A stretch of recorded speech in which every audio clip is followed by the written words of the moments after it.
வணக்கம். அனைவருக்கும் அன்னையர் தின நல்வாழ்த்துக்கள். ஓரறிவு ஜீவனிலிருந்து 6 அறிவு மனிதர்கள் வரைக்கும் எல்லாருமே அன்னையின் வயிற்றிலிருந்து தான் வந்திருக்கோம். அன்னை தான் மிகப்பெரிய படைப்பு சக்தி.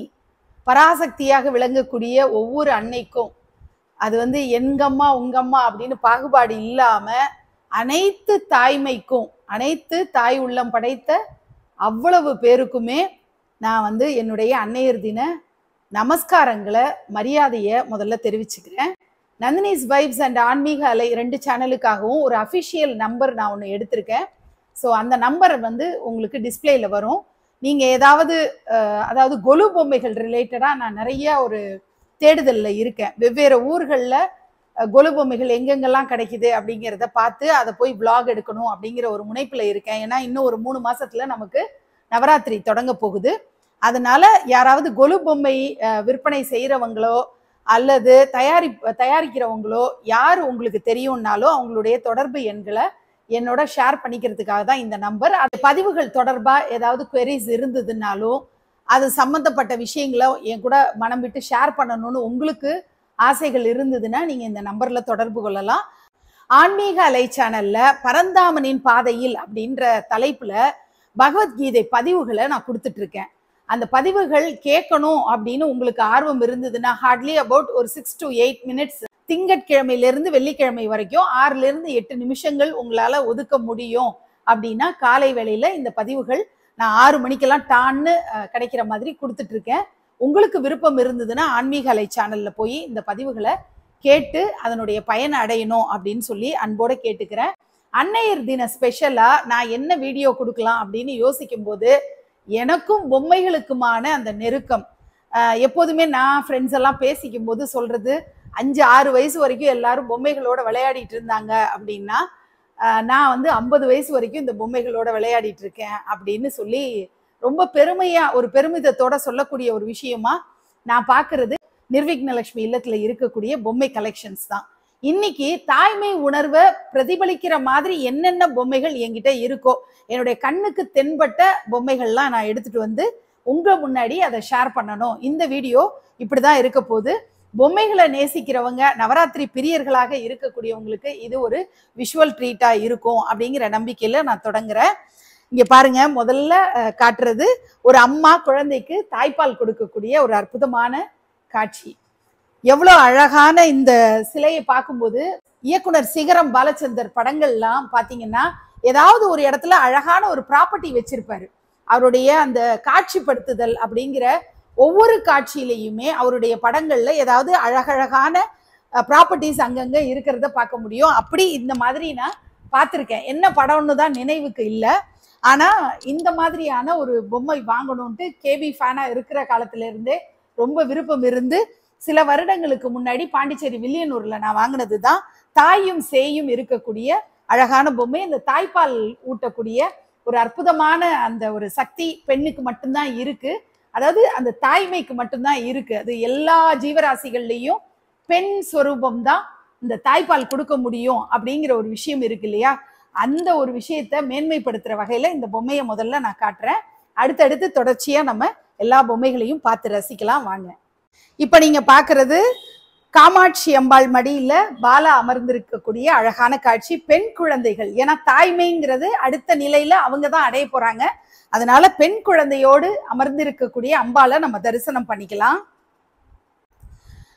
ஆண் குழந்தைகள் பிரம்மச்சரிய விரதத்தை கடைபிடிச்சு ஒழுக்கத்தோடு இருந்தா ஒரு தாய்க்கு அதை விட பெருமை தரக்கூடிய விஷயம் என்னவா இருக்க முடியும்? அப்படிதான் காமாட்சி மடியில ஐயப்பன் அமர்ந்திருக்கக்கூடிய அழகான ஒரு காட்சி தான் இப்ப நீங்க பாக்குறீங்க. குழந்தை பாக்கியத்தை அருளக்கூடிய அம்பாளாக மாரியம்மன் கையில குழந்தைய இந்தா வாங்கிக்கோ அப்படின்னு சொல்ற மாதிரியான ஒரு அழகான ஒரு சிலை. நிறைய பேரு கர்ப்ப காலத்துக்காக காத்திருக்கக்கூடிய பெண்களுக்காக நம்ம பிரார்த்தனை பண்ணிக்கலாம். அவங்களுக்கு அந்த தாய்மை பேரு, தாய்மை வரம் சீக்கிரமே பிராப்தி அடையணும் அப்படின்னு சொல்லிட்டு நம்ம பிரார்த்தனை பண்ணிக்கலாம். பார்வதி மடியில பிள்ளையார் உட்கார்ந்துருக்காரு. கையில சிவபெருமான தாங்கி இருக்கக்கூடிய அழகான ஒரு சொரூபம். பார்வதி உட்கார்ந்துருக்கிற அழகா இருக்கும். கண்கள்ல ஒரு காருண்யம் தெரிகிற மாதிரி இருக்கும். பிள்ளையார் ரொம்ப கியூட்டா குட்டி பாப்பாவா இருப்பாரு. ரொம்ப அழகானது. மூஞ்சூரும் அங்க பாத்தீங்கன்னா ரொம்ப கியூட்டா இருக்கும். அழகான ஒரு சிலை. இப்போ என்கிட்ட இருக்கக்கூடிய கலெக்ஷன்ஸ்ல சில made to order customised collections தான். அதுல ஒண்ணுதான் இப்ப நீங்க பாக்குறது. பார்வதி தேவியும் பிள்ளையாரும் போட்ல அழகா பயணம் தொடங்கிட்டாங்க. க்ரூஸ் மாதிரி போறாங்க. இந்த படகுக்கு போட்மேனா இருக்கிறது மூஞ்சூர். அழகா இருக்கு. அவங்களுடைய போட்டுக்குன்னு ஒரு கொடி எல்லாம் இருக்கு. சேஃப்டி மெஷர்ஸோட கிளம்பி இருக்காங்க. அந்த டயர் மாதிரி ஒன்று வச்சிருப்பாங்க இல்லையா, சேஃப்டி எக்யூப்மெண்ட்லாம் இருக்கிற மாதிரியான ஒரு போட்ல அவங்க டிராவல் பண்ண ஆரம்பிச்சிட்டாங்க. இது ரொம்ப கியூட்டான ஒரு கஸ்டமைஸ்டு டால். இப்ப பாருங்க, பார்வதி தேவி பிள்ளையார அழகா பாத் டப்ல வச்சு குளிப்பாட்டி விடுறாங்க. எவ்வளவு அழகான ஒரு காட்சி பாருங்க. இதுவும் ரொம்ப காலத்துக்கு முன்னாடியே நான் மேட் டு ஆர்டரா கஸ்டமைஸ்டா செஞ்சு வாங்கினது தான். அதே காட்சி நம்ம கிளேல செய்யப்பட்ட மண்ணில் செய்யப்பட்ட அந்த பாரம்பரியமான பொம்மையில வந்திருக்கு பாருங்க. பார்வதி தேவி நம்ம காலில், இப்போ பாத் டப்ல அது ஒரு மாடர்னா இருந்தது. இப்போ காலில் 2 காலையும் அப்படி நீட்டி அதுல குழந்தைய போட்டுதான் நம்ம குளிப்பாட்டுவாங்க நம்ம வீட்டுல பெரியவங்கெல்லாம். அந்த மாதிரி அழகான ஒரு காட்சி தான் பார்வதி தேவி. பக்கத்திலேயே ஒரு அண்டா நிறைய தண்ணி இருக்கு. அழகா இருக்கு பாருங்க. பிள்ளையார் எப்படி இருக்காருன்னு நீங்க பாத்தீங்கன்னாலே தெரியும். பிள்ளையாருடைய சொரூபத்தை அழகா பாருங்க. சூப்பரான ஒரு பொம்மை. இப்ப பாருங்க, பார்வதி தேவி நெத்தியில திலகமிட்டு, இங்க பாத்தீங்கன்னா மூஞ்சூறு, நிறைய உணவு பதார்த்தங்கள்லாம் இருக்கு. ஒரு அன்னப்பிராசனம் நடக்கிற மாதிரியான ஒரு அழகான காட்சி. பிள்ளையார வந்து அழகா சாப்பாடெல்லாம் ஊட்டி விட்டு அவருக்கு தேவையானதெல்லாம் பண்ணி, பிள்ளையார் சதுர்த்திக்கு முன்னாடி கௌரி கணபதியா இருப்பாரு பாருங்க.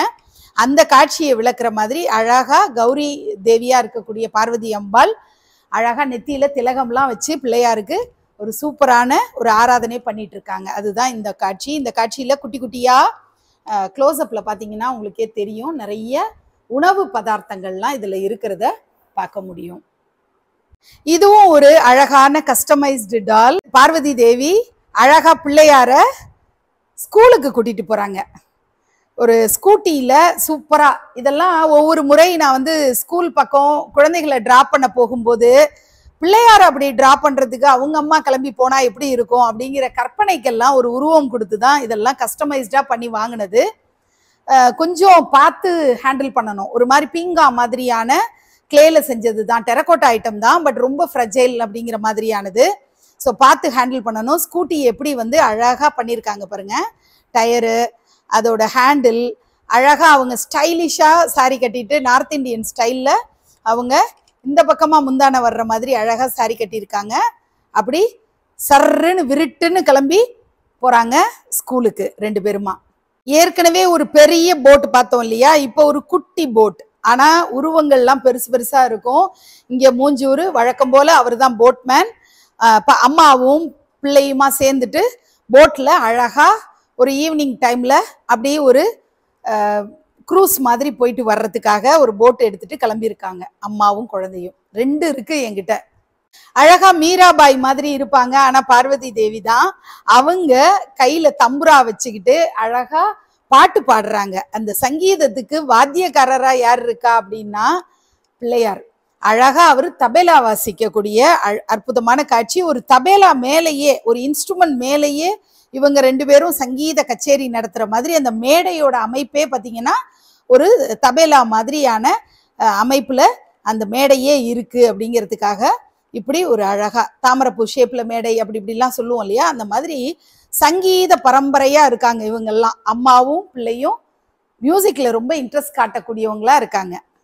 இப்ப நம்ம பாக்குறது கார்த்திகை பெண்கள். இவங்களை எப்படி மறக்க முடியும்? தாய்மைக்கு பெரிய இலக்கணமா முருகப்பெருமான வளர்க்கக்கூடிய பாக்கியம் பெற்ற 6 பெண்கள், கார்த்திகை பெண்கள்னு அழைக்கப்படக்கூடிய பெண்களை தான் நம்ம பார்க்கிறோம். குட்டி குழந்தையா தாமரை மலர் மேல சிவனுடைய நெற்றிக்கண் பொறியிலிருந்து பிறந்த குழந்தை தான் முருகப்பெருமான்.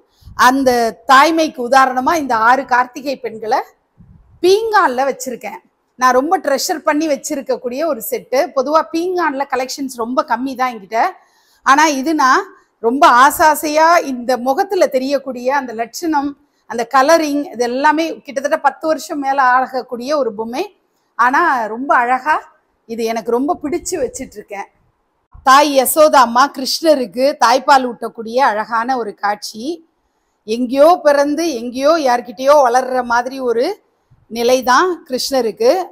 தேவகி வயிற்றுல பிறந்தாலும் யசோதா தாய் தான் பாலூட்டி சீராட்டி வளர்த்த பெருமை அவங்களுக்கு தான் உண்டு. உரல்ல கட்டி போட்டு கண்டிக்கக்கூடிய பாக்கியம் பெற்றவங்களும் அவங்க தான். அழகான ஒரு சிலை தான் இது, யசோதா அம்மாவும் குட்டி கிருஷ்ணரும். இந்த வருஷத்தினுடைய புது வரவா இருக்கக்கூடிய 5 பொம்மைகள் தான் இப்போ உங்க கூட ஷேர் பண்ணிக்க போறேன்.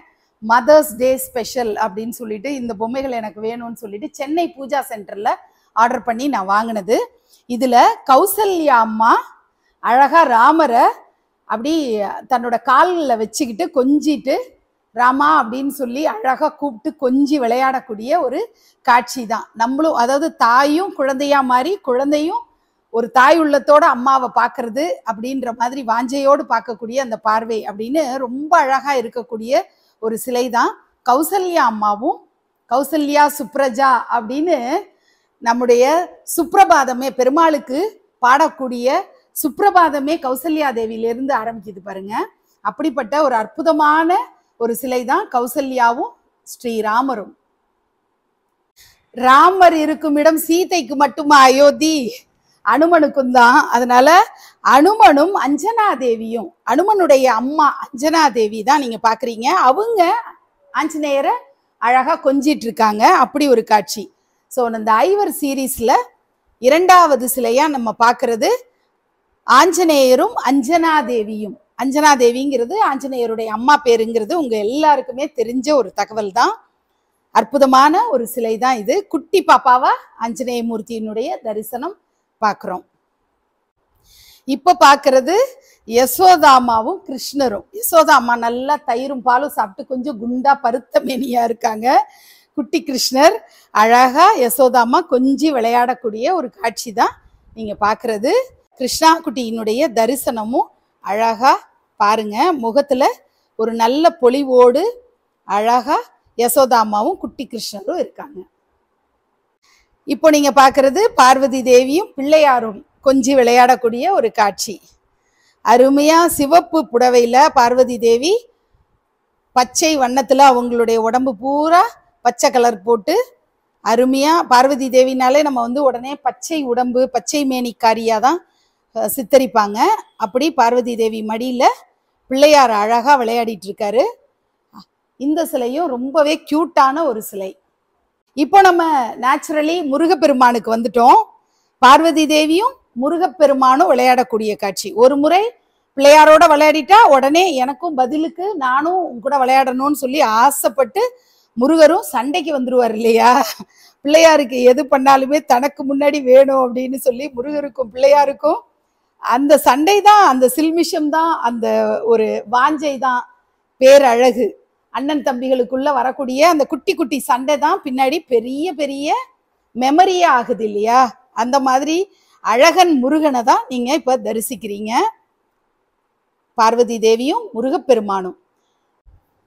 இப்போ நீங்க 5 ஸ்வரூபங்களையும் ஒன்னா பாக்குறீங்க. பிள்ளையாரோடு பார்வதி, முருகப்பெருமானோடு பார்வதி, யசோதா அம்மா கிருஷ்ணரோடு, கௌசல்யா தேவி ராமரோடு, அஞ்சனா தேவி ஹனுமனோடு, 5ம் சேர்த்து ஒரு பேக்கேஜா நான் வாங்கினேன் சென்னை பூஜா சென்டர்ல. மனித இனம் மட்டும் இல்ல, பறவைகளுக்கும் அந்த தாய்மை உணர்வு உண்டு. குழந்தைகளுக்காக அந்த குட்டிக்கெல்லாம், அந்த பறவை குஞ்சுகளுக்கெல்லாம் அது இறை கொடுக்கறதெல்லாம் நம்ம பார்த்துருப்போம் இல்லையா? அதனால இதை நினைவுபடுத்துற விதமா ஒரு பறவை செட்டு வச்சிருக்கேன். பூனைக்குட்டி அது காட்டக்கூடிய ஒரு அன்பும் வாஞ்சையும், வாயில் அப்படியே குட்டியை கவ்வி எடுத்துட்டு போய் இடம் மாற்றி வைக்கும். அந்த ஒரு அழகை பிரதிபலிக்கிற விதமா, அதனுடைய தாய்மையை வெளிப்படுத்துற விதமா இந்த காட்சிப்படுத்தியிருக்கேன். வாத்து கூட்டம் பாருங்க, ஒண்ணு போனதுன்னா அப்படியே பின்னாடியே குவாக் குவாக்னு கத்திக்கிட்டே எல்லாம் போகும் பின்னாடியே. அந்த தாயும் சேயுமா இருக்கக்கூடியது என்கிட்ட செஃப் பொம்மை மாதிரி இருந்தது. என்னுடைய மகளுக்காக நான் வாங்கினது. அதை இங்கே அழகா காட்சிப்படுத்தியிருக்கேன். நாய்கள் எவ்வளவு குட்டி போட்டாலும் அத்தனை குட்டிகளுக்கும் பால் கொடுத்து அத்தனையையும் வாஞ்சையோடு அணைச்சி நன்றியோடு இருக்கக்கூடிய ஒரு மிருகம். அதையும் இங்கே தாயும் குட்டிகளுமா காட்சிப்படுத்தியிருக்கேன். பசுமாடு நம்ம வணங்கக்கூடிய தெய்வமாக, பசுவும் கன்றுமாக தான் நம்ம கிரகப்பிரவேசத்திலேருந்து எல்லாத்துக்கும் நம்ம பசுமாட்டோடு தான் வீட்டுக்குள்ளேயே நுழைவோம். அற்புதமான கோமாதாவை தான் இங்கே காட்சிப்படுத்தியிருக்கேன். புலி பாருங்க எவ்வளோ அழகா அந்த குட்டியை வாயில கவ்விட்டு தன்னுடைய அந்த தாய்ப்பாசத்தை எப்படிலாம் காட்டுது. அதனுடைய கண்களில் தெரியக்கூடிய அந்த ஒரு தாய்மை உணர்வு அது ரொம்ப அபரிமிதமா இருக்கும். அழகான ஒரு சிலை. இப்ப நீங்க பார்க்குற இந்த பீங்கான் சிலைகள் 25 வருஷம் ஆகுது. என்னுடைய திருமணத்தின் போது சிங்கப்பூர்ல கணவருடைய ஆஃபீஸ் மெம்பர்ஸ் எல்லாம் கொடுத்த பொம்மைகள் தான் இதெல்லாம். 25 வருஷமா இதை பாதுகாப்பா வச்சிட்டு இருக்கிறது ஒரு சவாலான விஷயம். ஆனாலும் இது ரொம்ப நான் நேசிக்கக்கூடிய பொம்மைகள். பள்ளத்துல விழுந்த யானை குட்டிகளை யானை எப்படி காப்பாத்துது, அந்த தாய் யானை என்ன ஒரு போராட்டம் போராடுது, அது அமர்ந்திருக்கக்கூடிய அந்த முட்டி போட்டு அது என்ன ஒரு பரிதவிப்போடு அந்த குழந்தைகளை அந்த குட்டிகளை அந்த குழியிலிருந்து காப்பாற்ற அது முயற்சி எடுக்குதுங்கிற ஒரு அழகான காட்சிப்படுத்துதல் தான் இந்த சிலைகள். இந்த பெரிய ஒட்டகச்சிவிங்கி அதனுடைய குட்டி அம்மா சேய் தாய் சேய் அப்படிங்கிற மாதிரி இரண்டும் நைஜீரியாலேருந்து வந்தது. உட்ல செய்யப்பட்டது. பெரிய ஒட்டகச்சிவிங்கி அதனுடைய குட்டி. அதற்குள்ள இருக்கக்கூடிய ஒரு தாய்மை உணர்வை காட்டணும் அப்படிங்கிறதுக்காக இந்த சிலைகளையும் இங்க காட்சிப்படுத்தியிருக்கேன். பெற்றால் தான் பிள்ளையா அப்படிங்கிற ஒரு விஷயம் சொல்லுவாங்க. நிறைய பேருக்கு குழந்தை பாக்கியம் இல்லாம இருக்கும். ஆனா தனக்கு குழந்தை பிறந்திருந்தா கூட 1-2 குழந்தைங்களை மட்டும் வளர்க்குறவங்களா இருப்பாங்க. ஆனா எக்கச்சக்கமான குழந்தைகளை தன்னுடைய குழந்தைகள் போல பாவிச்சு வளர்க்கக்கூடிய தாய்மார்கள் எத்தனையோ பேரை எனக்கு தெரியும். பல சேவை நிறுவனங்களை எனக்கு தெரியும். அவங்கள எல்லாரும் தாய்மைங்கிற அந்த உணர்வுக்கு எவ்வளவு பெரிய மரியாதையை கொடுத்து எல்லா குழந்தைகளையும் அரவணைச்சு வளர்த்துட்டு இருக்காங்களோ, அந்த மாதிரி நம்முடைய குழந்தைகளை மட்டும் பிரதானப்படுத்தி பார்க்காம உலகத்துல இருக்கக்கூடிய எத்தனையோ கஷ்டப்படக்கூடிய குழந்தைகளுக்கு நம்ம ஏதோ ஒரு உதவி ஏதோ ஒரு காலகட்டத்துல செய்யணும் அப்படிங்கிற ஒரு முனைப்பு நமக்குள்ள வந்ததுன்னா அந்த நாள் தான் நமக்கு உண்மையான மதர்ஸ் டேவா இருக்கும். ஒரு அறிவிலிருந்து 6 அறிவு ஜீவராசிகள் வரைக்கும் இந்த தாய்மை உணர்வு ரொம்பவே ஸ்பெஷலா வெளிப்படுது.